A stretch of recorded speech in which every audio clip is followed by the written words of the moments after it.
மணிக்கு தெரியாம கொடுத்தோன்னு இவன் 100 உச்சு உச்சு கொடுத்து படுத்துக்கிட்டே கொடுத்தோன்னு அவங்க அப்பா பள்ளி தான் ஏதோ கெவிலி சொல்லுதுன்னு அவங்க அப்பா உடனே பக்கத்தில் படுத்துக்கிட்டு இவன் அந்த பிள்ளை தான் முத்தம் கொடுக்குன்னு இங்கிட்டு இவன் அங்கிட்ட அவங்க அப்பா உச்சு உச்சு உச்சுன்னு அவங்க அம்மா காலில் எழுந்திரிச்சு இந்த பள்ளி தொல்லை தாங்க முடியலைன்ட்டு நான் உண்மையை சொல்கிறேன் சார். நான் எலிஸ்னரில் அறிவார்ந்தவர்கள்ன்றதுக்காக சொல்கிறேன். இப்போ கண்டிஷனே என்னென்னா கல்யாணம் பண்ணால் ஃபோனில் பேசக்கூடாதுன்னே ஒரு கண்டிஷன் போட்டிருக்காங்க. ஏன் அப்படின்னா கல்யாணத்துக்கு 3 மணி நேரத்துக்கு முன்னாடி கல்யாணம் நின்றுருக்கு, கல்யாணம் நாளைக்குன்னு இருக்கும்போது கல்யாணம் நின்றுருக்கு. உண்மையை நான் சொல்கிறேன். தயவுசெய்து இப்போ இருக்க பிள்ளைகளுக்கு கல்யாணம் முடிஞ்சு உன் கூடையே தான் வாழப்போகுது. இந்த 3 மாதத்தில் பேசி ஒன்றும் பண்ண போகிறதில்ல, உன் கூடையே தான் வாழப்போகுது. அப்படி வாழ்ந்தால் இந்த அக்கா மாதிரி கல்யாணமாகி 35 வருஷம் கழிச்சினாலும் கொடைக்கானல் போனால் மேலே சாயலாம். ஆமாம், இப்போ கல்யாணம் பண்ணால் 3ஆவது நாளே டைவர்ஸுக்கு போயிடுறேன். உண்மை தானே? ஆனால் என்ன சார், ஏன் 2 நாளாக டைவர்ஸுக்கு நீங்கள் வரல? 3 நாள் ஜட்ஜு இல்லை, 2 நாளாக கோர்ட்டு லீவு சார். சனி ஞாயிறு வந்துருச்சு, திங்கக்கிழமை. ஆமாம், இல்லைன்னா அடுத்த நாளே போயிடுவேன். இப்போ நான் ஒரு காலத்தில் சார் பெண்ணை பக்கத்தில் பார்க்க முடியும்னாலே அது திருமணத்திற்கு அப்புறம் தான் பார்க்க முடியும். அப்போ இழுச்சிச்சு. ஆனால் இன்னைக்கு தெருவாக தெரியுது.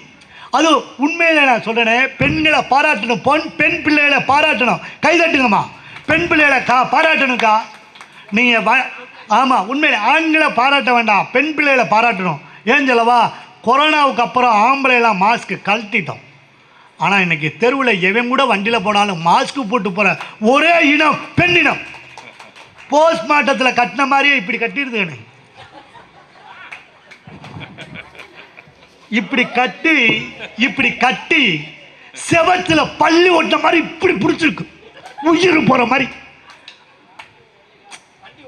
வண்டி உயரம் இதே வேற இப்படி கிடைக்கும். இந்த பிள்ளை மேலே படுத்து பள்ளி படுத்த மாதிரி இப்படி பிடிச்சு உயிர் போயிடும் போல. அதுல ஆமா, சிவகங்கை வரை டிரைவிங் போஸ்ட்மார்ட்டம் பண்ண போட்டு போன மாதிரியே கிடக்கு. இப்படி கட்டி கண்ணு மட்டும்தான் தெரியுது. உண்மையிலே பாராட்டணும். பெண்களுக்கு சமூகத்து மேலே எவ்வளோ பயம் இருக்குது பாருங்க. மூஞ்சியை மட்டும்தான் இது பாட்டுக்கு பேண்ட் கிட்டெல்லாம் ஒன்றுமே இல்லை, பூரா கிழிச்சு போட்டு கையெல்லாம் இல்லை கிழிச்சு போட்டு மூஞ்சியை மட்டும் பொத்திருக்கு. இன்னும் முன்னாடிலாம் திருடன் எத்தனை மணிக்கு வருவான்? நைட்டு 12 மணி 1 மணிக்கு தானே வருவான். ஆனால் இன்றைக்கி அப்படி இல்லை, 8:30 வந்துடுறேன். நைட்டு 8:30 வந்துடுறேன். எல்லாம் சீரியல் பார்க்குறாங்க. திருடிட்டு அவனே கிச்சனில் போய் டீ போட்டு குடிச்சிட்டு ஃப்ரிட்ஜுக்குள்ளே ஐஸ்கிரீம் இருந்தால் சாப்பிட்டுட்டு, சில பேர்லாம் புது திருடைங்க ஏசி இருந்திருக்குன்னு ஏசியை போட்டு விட்டு படுத்துட்டான். இது பண்ணி போயிட்டோம் சார். எங்கே சார் வாழ்க்கை கசக்குது? நான் ஒன்று சொல்கிறேன் சார், அது எப்படின்னு எனக்கு தெரியலை. இன்றைக்கு இன்றைய சமுதாயத்தில் உண்மையை நான் சொல்கிறேன், பிள்ளைகள் ஒவ்வொரு பிள்ளைகளை பெற்றிருக்கமா, குழந்தைகள் 1 2 இருக்கா, அதுதான் இந்த சமுதாயத்தில் ஒரு மிகப்பெரிய கேடு. நம்ம என்ன நினைக்கிறோம், பிள்ளையை நல்லா வளர்க்கணும், பிள்ளைக்கு நிறையா சேர்க்கணும் அப்படின்னு சொல்கிறோம். ஒரு 6 மாதம் 1 வருஷத்துக்கு முன்னாடி அம்மா செல்ஃபோன் தலைன்னு 9வது படிக்கிற பையன் அம்மாவை கொண்டுட்டான். கோயம்புத்தூரில் 2 பேருமே டாக்டரு, ஒத்த பையன், ஒரே ஒரு பையன். அவன் கேடிஎம் பைக்கோ என்னமோ பெரிய பைக்கு வாங்கி வண்டியை ஓட்டி ஸ்பீடா மீட்ரு எவ்வளோ ஓடுது, ஹையஸ்ட்டாக நான் ஓட்டிருக்கேன்னு அதை ஃபோட்டோ எடுத்துக்கும் போது ஆக்சிடெண்ட் ஆகி செத்துட்டான். அவன் செத்தவன அவங்க அம்மாவும் அப்பாவும் செத்துட்டாங்க. இதே ஒரு காலத்தில் 5-6 பிள்ளை இருக்குமா, ஒருத்தன் போல இன்னொருத்தன், எதுக்கும் கவலைப்பட மாட்டோம். இது ஒன்று குறை.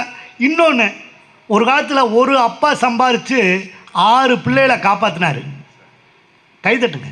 ஒரு அப்பா சம்பாரித்து 6 பிள்ளைகளை காப்பாற்றினார். இன்றைக்கி ஒரு அப்பாவும் வேலைக்கு போகிறாங்க, அம்மாவும் வேலைக்கு போகிறாங்க, 2 பேரும் சம்பாரித்து ஒரு பிள்ளையை படிக்க வைக்க முடியல சார். ஏன் நம்ம நினைக்கிறோம் கவர்மெண்ட்டில் படித்தா நம்ம பிள்ளை முன்னேறாது, ப்ரைவேட் ஸ்கூலில் படித்தா தான் முன்னேறும்னு. அதுக்கு ஒரு உண்மை தான். இப்போ காலை உணவு திட்டம் வந்துருச்சுன்னு, காலையில் சாப்பாடு போட்டுறாங்க, மத்தியானமும் சாப்பாடு போட்டுறாங்க. ஆனால் போகிறதுக்கு மட்டும்தானே கக்கூஸ் இல்லை. கைதட்டுங்கம்மா.